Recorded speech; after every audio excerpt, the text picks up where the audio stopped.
Hey guys, how's it going? Welcome back to another tutorial on the channel. I appreciate you guys watching the video. So in today's video, we do have a Tiki Taka tutorial. Now this is a form of playing in FIFA, which for me personally, I think is extremely fun, and hopefully you guys will enjoy this tutorial and find it useful. So in today's Tiki Taka tutorial, we're going to show you how to and where to play Tiki Taka effectively. And towards the end of the video, we're going to have some really great custom tactics and formations which work really effectively with this style of play.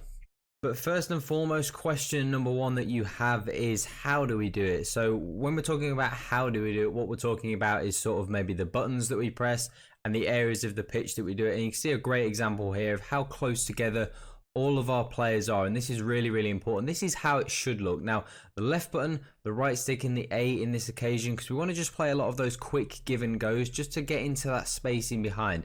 Now the thing about Tiki Taka is where it's effective is around the box. You know, in and around the box is where it's most effective. Again, this time Immobile is just going to lay it off to Martinez. We just want to play that quick give and go, just try and get into that spacing behind. See if we can create an opportunity. Unfortunately, this time it didn't come to anything, but it's really important that Tiki Taka is something that you play around the edge of the box. One thing that's really important that's going to take you from maybe being just an average player to a top level player. This is a great clip to really show you, because you can see at the edge of the box, we're just kind of passing it around. We're playing, you know, we're not trying to threaten the goal, but just bang like that. We're just a couple of quick incisive passes and you're in. And it's really important to be able to manage the speed of play. Again, this time around, you can see we're just hovering around the box. We're just waiting for something to happen. We get Lukaku to trigger that run in behind, and before you know it, we're in the box, and then it's real danger time for my opponent. We then just pass it off to Caputo, but rather than shooting, we look for that extra pass.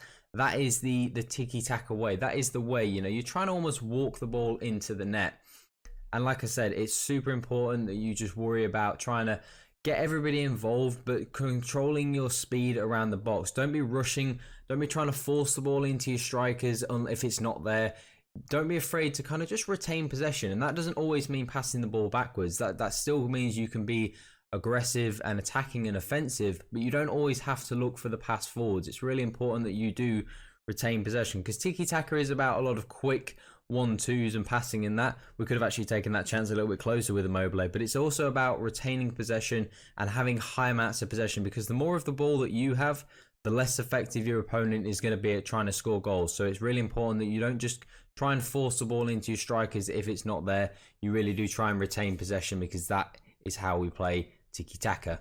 Now, question number two that you probably have is it more effective in some formations than others? Could I play Tiki Taka in every formation, or are there some formations that are better than others? You can see this is a draft that we are playing, and you can just see the attacking numbers that we have at the top end of the pitch. Just 4 guys at the top end of the pitch there against his 7 defenders. So it's almost 2 of his defenders for one of our attackers. So playing Tiki Taka like this, there's 2 problems.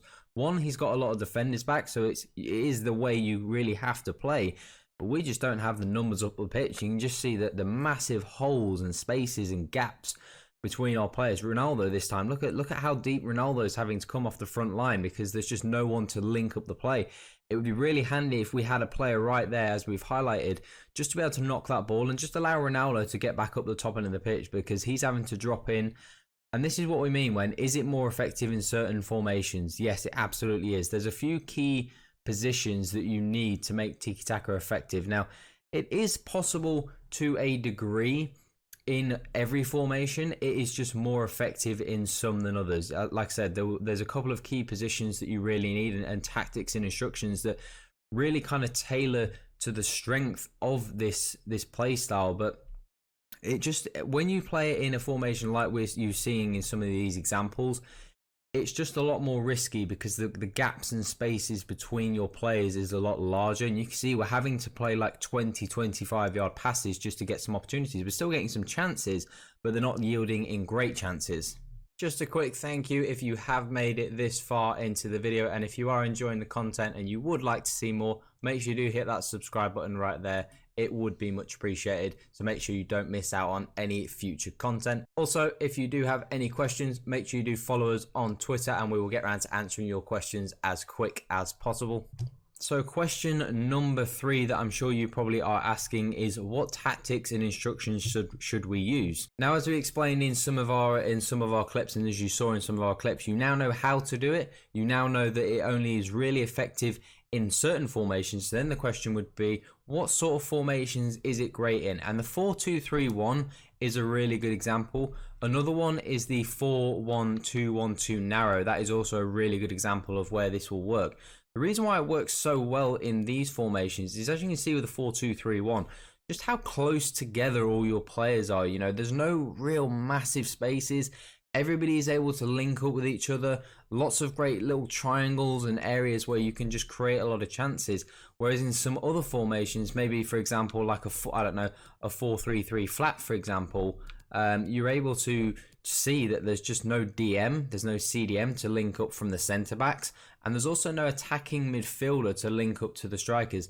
And it's the attacking midfielder, it's the latter there that we talk about, that's really the most important for Tiki Taka, because you're trying to do it in the attacking areas of the pitch. And having that cam is able to link up between the DMs, the central midfielders. He's able to then link the play there, but then he's also the channel to then link it to the attacking players. In terms of tactics, pressure on heavy touch, this is kind of an optional thing. You can choose to play on balance if you want to have a little bit, if you want to be a little bit more defensive. You can choose to play on balance. I like to play on pressure heavy touch because I like to think of when Barcelona used to play Tiki Taka. What did they used to do? They used to be really, really good at winning the ball back really quickly. So I don't want to play press on possession loss because I think that's a little bit too crazy for this style of play. But pressure on heavy touch works really, really well. And the other thing, the two other things that are really important is fast build up. I prefer fast build-up because I think possession is a little bit too slow and lethargic. I think fast build-up is tiki-taka. It's quick 1-2s, lots of give and goes in the attacking area of the pitch. So I think fast build-up suits it. And the other thing is the offensive width. You want to be a little bit narrower. Now, the reason why you want to be a little bit narrower, obviously, it's really important that your players are close together. So if you go super wide on the width, it's going to stretch out your team. So you want to be a little bit narrower in this regard, you know, playing on about 3 width, because that's just going to narrow your team. It is going to mean that the wings are more open when you do turn the ball over and lose possession. It does mean that the wings are very, very open. However, one thing to counter that is it means that with the fullbacks, we've got Bachiche and Hakimi, you do need to keep your fullbacks on stay back while attacking, because you do have that narrow width and the wings are going to be open. If you had your fullbacks on balance and up the top end of the pitch, you're just going to be just ridiculously open. That was one thing I found when testing that. I do like to have my fullbacks on balance, but they were just way too high up the pitch and there was just too much space. So stay back while attacking is a must. And the other real key instructions is on the attacking midfielders. You want the central cam. For me personally, we tried him on free roam. I think stick to position is for the way to go for all 3 of the cams. The reason why is because if they're on free roam, it means they're going to be drifting about. It means sometimes they're going to come short, sometimes they're going to go long, sometimes they're going to find themselves in wing positions. For Tiki Taka, you want everybody's positions to kind of stay as they are. This is a great formation because everybody is close together. Everybody is where they need to be. So you don't need them drifting around on free roam and just vacating the space, because they're in the perfect spaces to be able to play this style well. And then the striker Immobile we've got on getting behind, just because you want to have a little bit of an option. As we saw in that clip with Lukaku, just it's sometimes good to have still players running in behind, you know, because it's important that whilst you do want to play tiki-taka and you are trying to walk the ball into the net, having players that will stretch the defence will leave space open for your attacking midfielders to then be able to play around the edge of the box. You don't want your opponent to just be super compact all the time, because if they're really compact, it does make it quite difficult to play through sometimes. But that is why controlling your speed is super important. Knowing when to speed up the play, when to slow it down and just hold possession, and then just kind of almost act like if you're lulling them into a false sense of security, and then bang, you just speed up the play, and that is how you play tiki-taka. So that is it for the tiki-taka tutorial. So hopefully you guys did enjoy this. This is one of my favorite ways to play, and definitely something that I implore you to do. It is very effective, especially against sort of lower tier, more aggressive defenders, because they're going to be diving in. It's just perfect for that sort of play. But really, you need to use it all the time, because even against sort of higher skill players, you play really slow and lethargic and everything's just in front of them. Very, very easy to defend. So Very good way to play in this game. So hopefully you guys did enjoy the video. If you did, make sure you do hit that subscribe button. If you would like to see more, make sure you do follow us on Twitter if you do have any questions that you would like to ask, or drop them in the comments. But that is all today, guys. Have an awesome day. I'm out.